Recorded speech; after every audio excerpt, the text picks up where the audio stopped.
Viewers, welcome back to my সাদা পায়রা channel. আজকের ভিডিওটা আমার থাম্বনেল দেখেই নিশ্চয়ই বুঝতে পারছো কী বিষয়ে আমি ভিডিও করতে চলেছি। আজকের ভিডিওটা একটু ভিন্ন ধরনের হবে, ভিন্ন স্বাদের।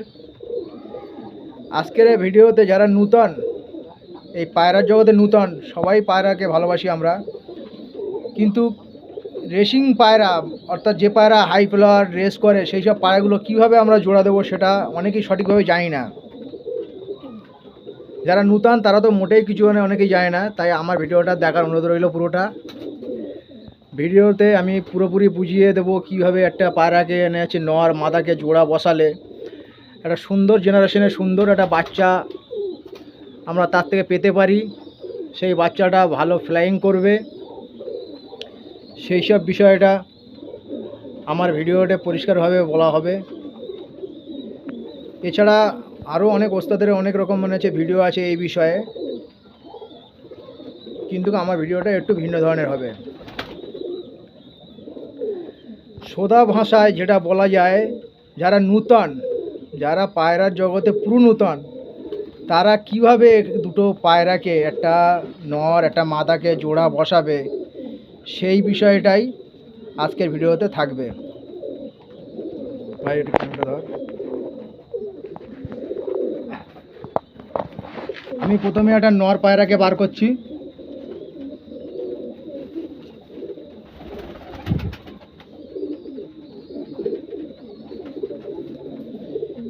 এই আমার নর পায়রা।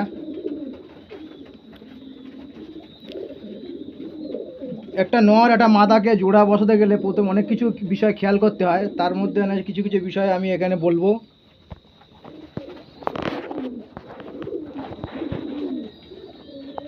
চোখের বিষয়টা অনেক পরে যাব, চোখের বিষয়টা অনেক পরে। ফার্স্ট স্টেপ আমাদেরকে লক্ষ্য রাখতে হবে, একটা পায়রা সাধারণত ওড়ে তার ডানার উপরে নির্ভর করে, সেই ডানাটা আমাকে কেমন সেটা দেখতে হবে।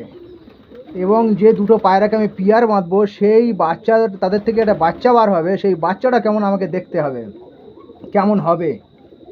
তাই প্রথমে আমি যদি একটা নর নিই, এটা আমার নরটা চওড়া পাকের নর।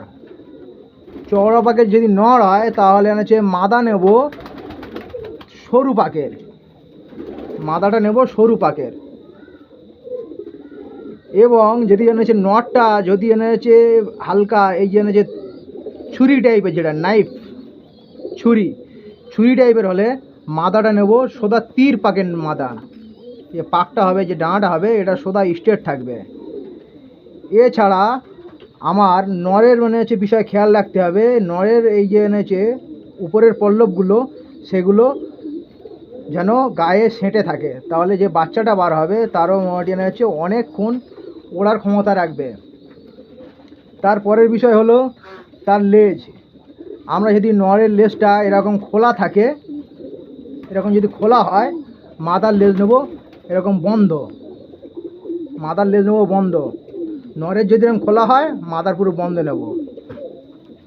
এছাড়া আপনারা আরও একটা বিষয় খেয়াল করবেন, এই যে প্রতিটা পায়রার ক্ষেত্রে পিয়ার বাঁধার সময় এই যে বুকের হাড্ডি 4 আঙুল পরিমাণ হওয়া চাই। আর বুকের হাড্ডি থেকে এখানে দুটো কাঁটি আছে, আমরা জোড় কাঁটি বলে থাকি সাধারণত। জোড় কাঁটিটা খুব একদম যেন জুড়ে থাকে। যদি নরের জুড়ে থাকে তাহলে মাদার হালকা ফাঁকা হলে চলবে, যদি মাদার যদি ফাঁকা থাকে নরের জোড়া হতে হবে। আর বুকের হাড্ডি থেকে এই জোড় কাঁটির গ্যাপ 1 আঙুল থেকে সামথিং একটু বেশি দরকার, এটাই যথেষ্ট। তারপরে আরেকটা বিষয়, যে পায়রাগুলো আমরা পিয়ার বাঁধবো সেই পায়রার পাগুলো বড্ড রোগা পাতলা দুর্বল হলে চলবে না, পাগুলো যথেষ্ট তাজা থাকতে হবে। তারপরে আরও একটা বিষয় হলো, নরটা আমি দেখে নেব, নরের এই জায়গাটায় যেন মাংসল ভাব না থাকে, যেন নরের এই জায়গাটায় মাংসল ভাবটা না থাকে। এছাড়া আরও অনেক বিষয় খেয়াল করা যায়, যে আমি যে নটটাকে পিয়ারে বসাবো, সেই নটটাকে হাত দিয়ে ধরে আমি এরমভাবে ঘষে হোক, এরমভাবে ধরলেই বুঝতে পারবো যে পায়রাটা আমার কতটা মসৃণ। পায়রাটা কোনো উস্কো ফুস্কো ব্যাপার নেই, কোনো ভাব থাকবে না, মসৃণ ভাব থাকবে। তাহলে বুঝবো যে তাদের বাচ্চা অনেকটাই বেটার হবে, অনেকটাই বেটার, যেটা অনেকটা র্যাঙ্ক করতে মানে সক্ষম হবে। আর যে বিষয়গুলো হলো পায়রার যে নোকে পাঞ্জাটা যদি নর পায়রা যদি কোনো এক জায়গায় বসে, পাঞ্জাটা পুরো খেলানো ভাব থাকবে না, হালকা এরকম ওটা ওটা ভাব থাকবে, হালকা যেন অনেক বসে আছে কিন্তু মনে হচ্ছে ওটা ওটা ভাব থাকবে, আঙুলগুলো যেন মাটি স্পর্শ পুরো না করে থাকে, সেই নর বেটার হবে। আর সেই নরের সাথে কোনো মাদা যদি পায়রা খেলিয়ে বসে থাকে, পিয়ার মারলে তাদের বাচ্চা ভালো হবে। তারপরে চোখের বিষয়ে আসবো। চোখের বিষয়ে বলতে গেলে অনেক কিছু,